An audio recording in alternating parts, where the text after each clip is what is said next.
सनातन धर्म में गाय को माता का दर्जा दिया गया है और सभी सनातनी गाय को अपनी माँ मानते हैं। और अब गाय को लेकर के राजनीति शुरू हो गई है, जहाँ एक तरफ शंकराचार्य और योगी आदित्यनाथ के बीच में गाय को लेकर जंग छिड़ी हुई है, जहाँ शंकराचार्य गाय को राष्ट्रमाता का दर्जा दिलाने का संकल्प लिए हुए हैं, वहीं योगी उनके झूठे और बनावटी प्रदर्शन पर उंगली उठाते हैं। यह दिखाने की होड़ लगी हुई है कि असली हिंदू कौन है, असली सनातनी कौन है। हम भी मानते हैं गाय हमारी माता है क्योंकि हम भी सनातनी हैं, लेकिन अब सवाल ये उठता है कि इतनी बड़ी बड़ी बातें करने वाले, चाहे वो हमारे शंकराचार्य हों, चाहे वो हमारे प्रदेश के मुख्यमंत्री योगी आदित्यनाथ हो या किसी भी प्रदेश के मुख्यमंत्री हों, सवाल ये उठता है कि जब हम उसको अपनी गाय मानते हैं तो उसको गंदगी खाने के लिए आवारा सड़कों पर क्यों छोड़ दिया जाता है। क्या हम अपनी माँ को ऐसे ही सड़कों पर छोड़ सकते हैं? क्या हमारी इस चीज़ के लिए दूसरे समुदाय में हंसी नहीं बनती है? क्या उन आवारा पशुओं के कारण जो एक्सीडेंट होते हैं उसका जिम्मेदार कौन होता है? उस शहर के नगर निगम या नगर पालिका या राज्य सरकार या वो पशु प्रेमी जो अपना खामो खा का ढिंडोरा पीटते हैं? जनप्रतिनिधियों से बात करने पर पता चलता है कि इन आवारा या बेसहारा गोवंशीय पशुओं के लिए गौशालाओं का निर्माण किया गया है, लेकिन गौशालाओं का अवलोकन करने पर पता चलता है कि पशु की स्थिति बहुत ही दयनीय है।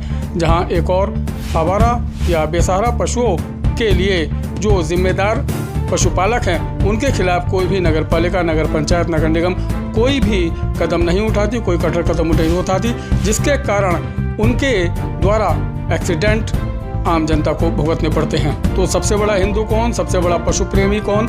इस चीज़ को दिखाने से पहले इस समस्या का समाधान होना चाहिए कि जिस गाय को हम अपनी माँ मानते हैं उसको हम बाहर सड़कों पर आवारा या बेसहारा ना छोड़ें, क्योंकि वह गंदगी खाती है, कूड़े मुँह मारती है और उसी का दूध फिर बाद में हमारे बच्चे पीते हैं। सबसे पहले इस समस्या का समाधान होना चाहिए, ना कि कौन बड़ा हिंदू है, कौन सनातनी है। शंकराचार्य जी भी इस बात का जवाब दें, योगी आदित्यनाथ जी भी इस बात का जवाब दें, प्रत्येक सूबे का जो मुख्यमंत्री है, देश के प्रधानमंत्री हैं, सभी को इस बात का जवाब देना चाहिए कि जिन आवारा पशुओं के कारण या आवारा कुत्तों के काटने के कारण जो राहगीर घायल होते हैं या जो एक्सीडेंट होते हैं, जिनमें मौतें होती हैं, उनका जिम्मेदार कौन है, कौन उसका मुआवजा देगा। वास्तव में इस समस्या का समाधान हमारे पास ही है। गाय को गौ माता का, राष्ट्र माता का दर्जा मिले या न मिले ये बात का विषय है, लेकिन वास्तव में अगर हम गोवंशीय पशु को सम्मान देना चाहते हैं, उसे वास्तव में हम अपनी गौ माता मानना चाहते हैं, तो हमें उसे गौ माता की जगह एक पशु